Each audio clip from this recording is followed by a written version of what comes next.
هعمل معاكم النهاردة أحلى صينية فراخ بالبطاطس الحمرا. هتعجبكم جدا. مختلفة شوية عن صينية البطاطس بالفراخ العادية. دي جميلة قوي وحلوة. لو أول مرة تشوفوني أنا نهلة سلامة، أتمنى أنكم تعملوا لايك للفيديو واشتراك في القناة.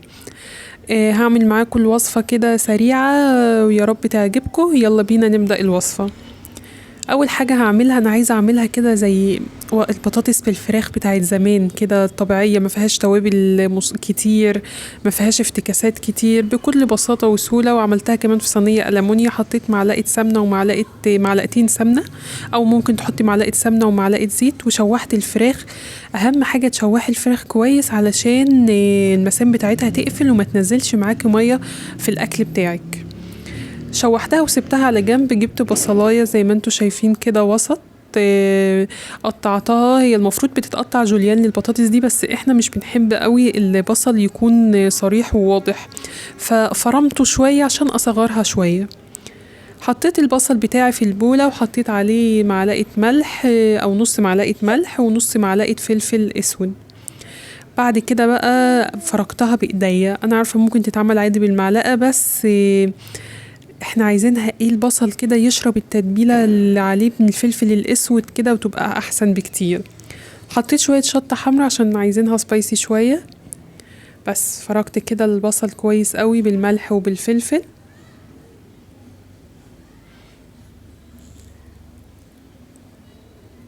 بصوا كده هتلاقوا البصلة ذات نفسها شربت الفلفل الاسود كده واتبلت كويس قوي.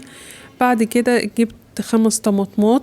انا هحتاج في الوصفة على اللي انا هكملها هعملها 3 بس انا كنت محتاجة طماطم تانية، فضربت 5 طماطمات وعليهم معلقة صلصة.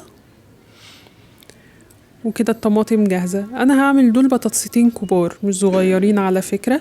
هعملهم طبعا انتي على حسب عدد افراد اسرتك تعملي البطاطس، يعني على الكمية اللي تريحك. قطعتها دواير بالشكل ده. انا ما بحبش الدواير بتاعتها تكون سميكة قوي، يعني بقللها شوية. بعد كده بقى هجبت الصينية اللي انا شوحت فيها الفراخ، شلت الفراخ منها بالشكل ده كده، وطلعت بس مكان التحمير. وسيبوا الدهون اللي نزلت من الفراخ دي بحلوة أوي، بتدي طعم حلو. فرشت كده شوية من البصل اللي عملناه بالملح والفلفل وشوية شطة. بعد كده بدأت أرص البطاطس بتاعتي،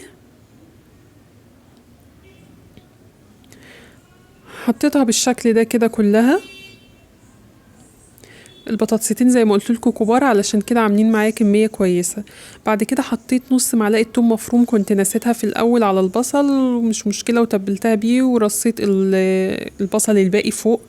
وممكن عادي على فكرة تقلبوا البطاطس بالبصل، مفيش أي مشكلة. هي عامة كلها هتغلي وهتشرب من بعضها دلوقتي. حطيت البصل على البطاطس زي ما انتوا شفتوا بالشكل ده كده. وجبت بقى الفراخ اللي انا شوحتها، حطيتها على الصينية. احسن كتير ما تحطوها نية. الطماطم بقى حطيت عليها ملح وفلفل اسود كمان شوية، وحطيت زي لحد ما غطيت البطاطس بالشكل اللي انتوا شفتوه ده كده، وهزتين كده عشان الطماطم تنزل. سيبوا الطماطم كده على الفراخ من فوق، بتعمل في الاخر لما بحمرها طبقة كرانشي خطيرة. انا بقى لو حطيت دلوقتي البطاطس والفراخ في الفرن على طول هتاخد وقت عبال ما هتغلي لسه، حتى لو الفرن سخن. فانا بقى بحب اعمل حركة، بسيبها على العين فوق تاخد غلوتين 2 بس. بمجرد ما المكونات تسخن بالشكل ده وتغلي، الفرن طبعا بتاعي سخن من اول ما حطيتها على النار. بحب احط كده كام شرايح من الطماطم. وكمان لو عندك شطة خضرة او حمرا، ممكن تحطي قرن شطة خضرة وقرن شطة احمر.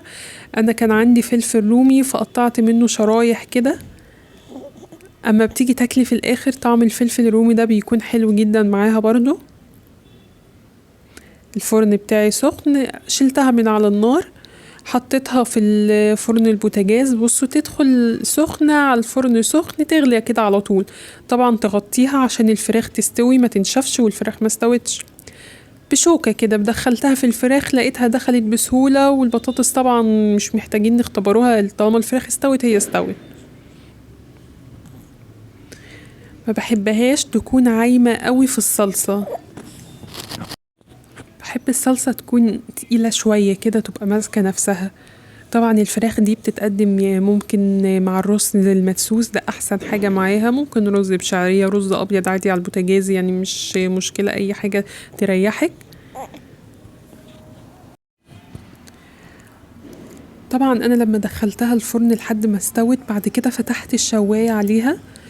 الفراخ اتحمرت من فوق كده وبقت، عارفين الجلدة بقت مقرمشة كده وبقت حلوة قوي. بصوا جميلة ولذيذة قوي وهتعجبكم. ووصفة مش الكل بيعملها، طبعا ناس كتير عارفينها، طب عادي دي معروفة جدا، بس مش كتير بيعملها.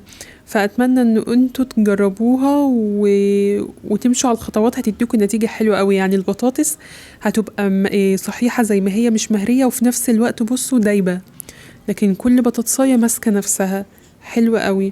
والفراخ تعالوا بصوا نشوفوا الفراخ، انا يدوب اهو بالشوكة، انا كمان مش مالكة كويس قوي، بس بصوا الفراخ مستوية جدا، حلوة قوي ولذيذة. اتمنى ان تكون الوصفة عجبتكم وتكون بسيطة وسهلة. ولو شفتوا الفيديو ياريت تعملوا لايك للفيديو واشتراك للقناة وتشجعوني كده بكومنت حلو، واشوفكم في وصفة جديدة. باي باي.